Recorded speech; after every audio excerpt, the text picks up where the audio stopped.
هوتک صاحب، شما میگین که اختلافی در داخل ایران به نظر نمیرسه، متحدن و اینا. حالا دو سوال مهم دارم، نظر به بخش تقسیم میکنم. بخش اول از شماست که آقای پزشکیان روی نرم نشان میده، گاهی به مذاکره چراغ سبز نشان میده. آقای لاریجانی از جنگ صحبت میکنه، حتی از امکان حذف آقای ترامپ. آقای قالیباف از طولانی بودن جنگ و از قدرت بر تنگه هرمز و اینها صحبت میکنه و میدان جنگ هم ظاهرا در اختیار فرماندهان سپاه پاسداران است. حالا درسته که دوباره آمدن گفتن که ما متحد هستیم، ولی اول آقای پزشکیان آمد گفت که ما از همسایه‌ها هم معذرت میخوایم، دیگه نمیزنیم اینا را. فردا دوباره آمد گفت که ما فقط زمان اینا رو میزنیم که از پایگاه‌های اینا به ما حمله شود، که این اتفاق نیفتاده و حملات ادامه داره.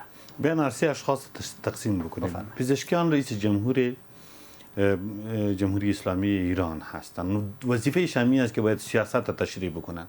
سیاست به الفاظ نرم تشریح میشه، نه با الفاظ تند. سیاست میدان جنگ نیست. درست. در وجه تفنگ در دست گرفتن نمیشه و دیپلماسی میکنه و این وظیفه ایشان است و بسیار خوبم پیش میرن.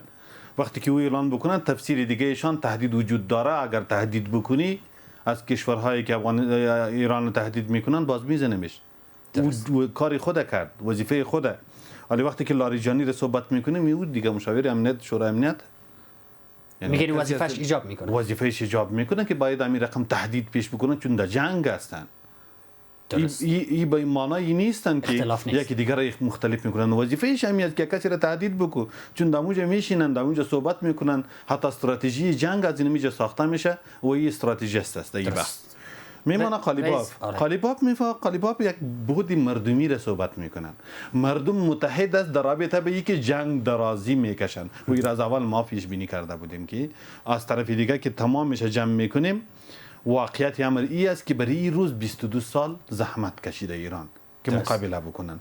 پس این تعهد ملی ایشان بود. قالیباف در رابطه به موقف ملی اونها، ایستادگی مردمی و با اصلی محوریت مردم در رابطه به اینکه بالایشان تجاوز صورت گرفته، اما دغدغه و مشاعر مردم دارن یک پای یک دیگه. درست. این 22 سال آمادگی زیر رهبری آقای خامنه‌ای اول بود که دیگر نیست و آقای خامنه‌ای دوم هم که هنوز حداقل روی صحنه نیامده، مشخص نیست. در چند صحبتایی داشتم که آقای فاطمی هم شاید حالا اشاره به اونا بکنه. اصلا رهبرش کجاست؟ خب بک‌گراند واضح در رابطه با آقای مجتبی خامنه‌ای به صورت کلی اظهار شده. آدم فوق‌العاده مذهبی هست، در کنار اونها از خانواده خود رهبر دومی بوده و در کنار اونها علاقمند خشونت و ضد و استبداد امریکا و غرب هستند. مفکورهش هم بوده و در یک بستری که مردم تا این حد در 22 روز در 22 سال آماده کرده هم زیر سیاست اونها پرورش یافتن و بزرگ شدن، مربوط او خانواده هستند. شما انتظار دارین او بتونه رهبری کنه؟ بله از در کنار اونها با سپاه پاسداران علاقه نزدیک و نفوذ فوق‌العاده دارند، از جمله مردمایی که در خبرگان، یعنی کسایی که در اوج هست مورد اعتماد بوده، چون درایتش داشته. اگرچه آیت الله هست و با فوق‌العاده با اون رتبه علمی کلانی که در ایران وجود داره به اون نرسیده، در کنار اونها فکر کنیم که یک آدم مدبر و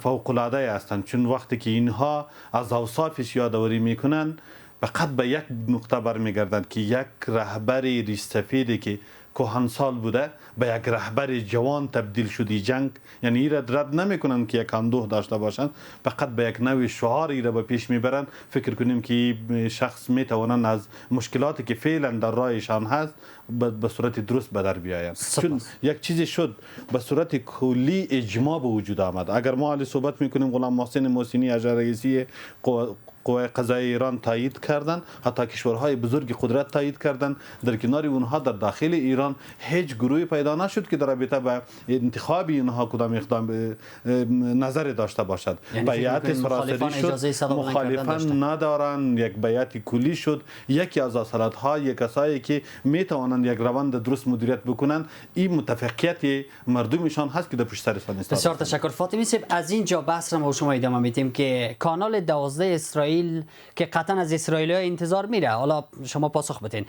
گزارش نشر کرده و گفته که بین دو خانواده بر سر رهبری فعلا جنگ اختلاف جریان داره در ایران. بعد از انتخاب آقای مجتبی خامنه‌ای که گفته آقای قالیباف، آقای مجتبی خامنه‌ای، سپاه پاسداران، ارتش و اینها کلش یک سمت و آقای علی لاریجانی و صادق لاریجانی برادرش که یکی از گزینه‌های رهبری بود و چند تن دیگر یک سمت، این دو سمت بر سر قدرت دارن اختلاف پیدا کردن و حالا احتمال ای که بخوان خانواده لاریجانی را کنار بزنن وجود داره. این مسائل اینا جدی نیست؟ نه، کاملا کاذبانه است. همچی چیزی وجود نداره در ایران. آقای لاریجانی نزدیکترین نفری به آقای خامنه‌ای بود و یکی از مشاورین نزدیک علی خامنه‌ای پسرش مجتبی خامنه‌ای بود. یعنی اتر فرض کنین که در 37 یا 38 سال گذشته که خامنه‌ای رهبر بوده، این 10 ساله که آل گذشته، در 10 سال گذشته بسیاری کارهای را که براتون گفتم میتونم 80% کارهای را که خامنه‌ای انجام داده، اتر فکر کنین که اصلا تئوری و مشوره از مجتبی خامنه‌ای بوده، صدا از او بوده، او عمل کرده، چرا این مشوره داده که این کار باید طور شود و اعتمادم بالای پسر خود داشته. از همین خاطر وقتی که لیست افراد داد، نام اول از مجتبی را داد، نام دوم از قالیباف داد، نام سوم از آقای محسنی را از وزارت ریاست عدلیه ایران داد.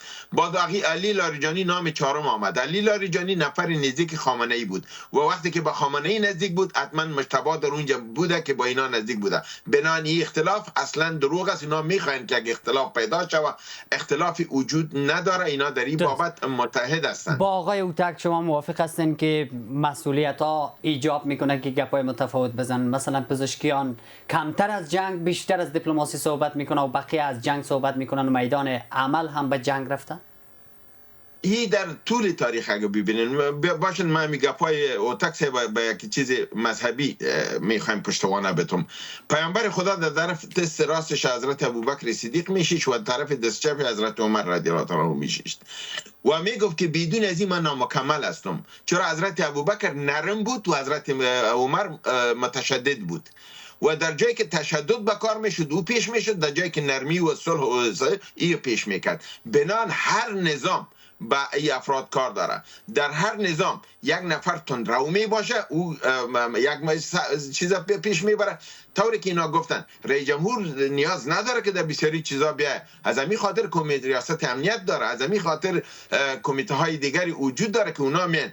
حتی در امریکا هم همینطور است. رئیس جمهور بعضی گپا را خودش نمیزنه، او را به ذریعه دیگه کس میزنه. یگان وقت بازپس که از پیش برد و این از لحاظ دیپلماتیک هم اگه کسی دیپلماسی را خوانده باشه، اونجا یک بخش از همین درس داده میشه.